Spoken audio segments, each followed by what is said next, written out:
Dear students, today we are going to start a new chapter. Why do we fall ill?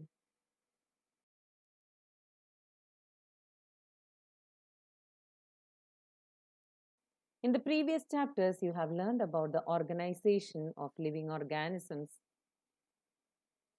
Cells are the basic unit of living beings. Cells are made up of a variety of chemical substances such as proteins, carbohydrates, fats, or lipids, and so on. Although it looks quite static or constant, in reality, the living cell is a dynamic place. Something or the other is always happening. Cells move from one place to another. Even in the cells that do not move, their repair is going on. New cells are being made. In our organs or tissues, there are various specialized activities going on. Heart is beating, lungs are breathing, the kidney is filtering urine, the brain is thinking. All these activities are interconnected. For example, if the kidneys are filtering urine, poisonous substances will accumulate in the body. Under such conditions, the brain will not be able to think properly. For all these interconnected activities, energy and raw material are needed from outside the body. In other words, the food is a necessity for cell and tissue functions. Anything that prevents proper functioning of cells and tissues will lead to a lack of proper activity of the body.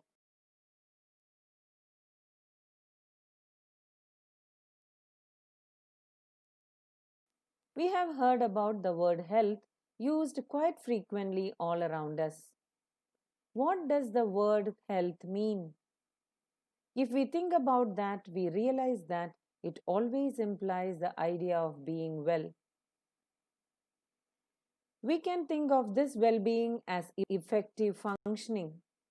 For elder people like our grandmothers and grandfathers, being able to go out to the market or visit neighbors is being well, and not being able to do such things is poor health.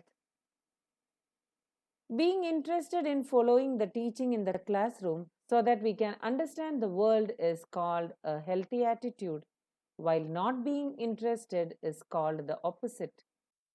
According to World Health Organization WHO, health is defined as a state of complete physical, mental, and social well-being and not merely an absence of disease or infirmity.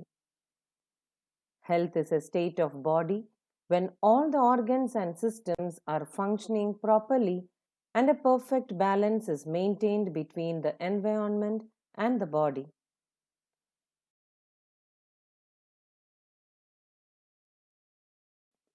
If health means a state of physical, mental, and social well being, it cannot be something that each one of us can achieve entirely on our own. The health of all organisms will depend on their surroundings or their environment. But even more importantly, human beings live in societies. Our social environment, therefore, is an important factor in our individual health. If there is a great deal of garbage thrown in our streets, or if there is open drains around where we live, the possibility of poor health increases. Therefore, public cleanliness is an important factor for individual health. We need food for health, and this food will have to be earned by doing work. For this, the opportunity to do work has to be available. Good economic conditions and jobs are therefore needed for individual health. We need to be happy in order to be truly healthy, and if we mistreat each other and are afraid of each other, we cannot be happy or healthy. Social equality and harmony are therefore necessary for individual health.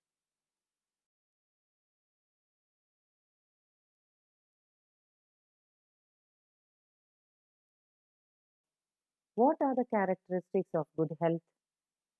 The important characteristics of a person having good health are: he or she should be free from sickness and diseases, unnecessary anxiety, social and psychological tensions. He or she should have self confidence, feeling of joy in living, and has the ability to work efficiently and at his best.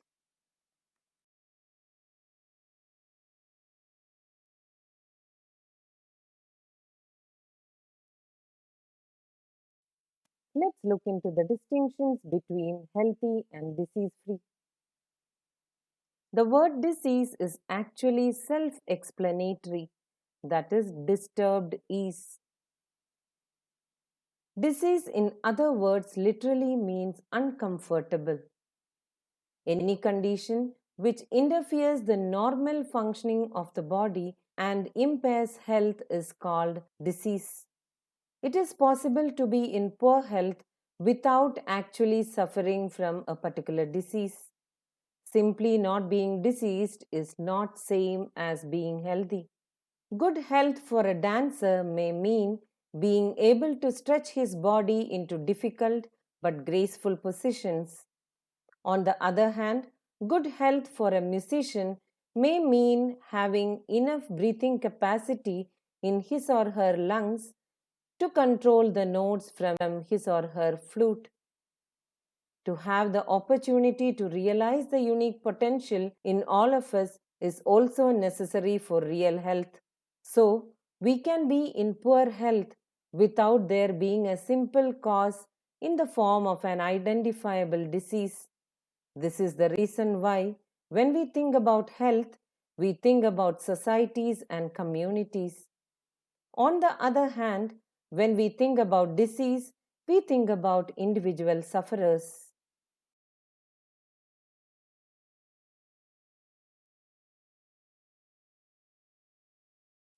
In this session, you have learned about the definition of health, factors affecting health, characteristics of good health, and the distinction between healthy and disease free condition. With this, we come to the end of today's session. Thank you and have a nice day.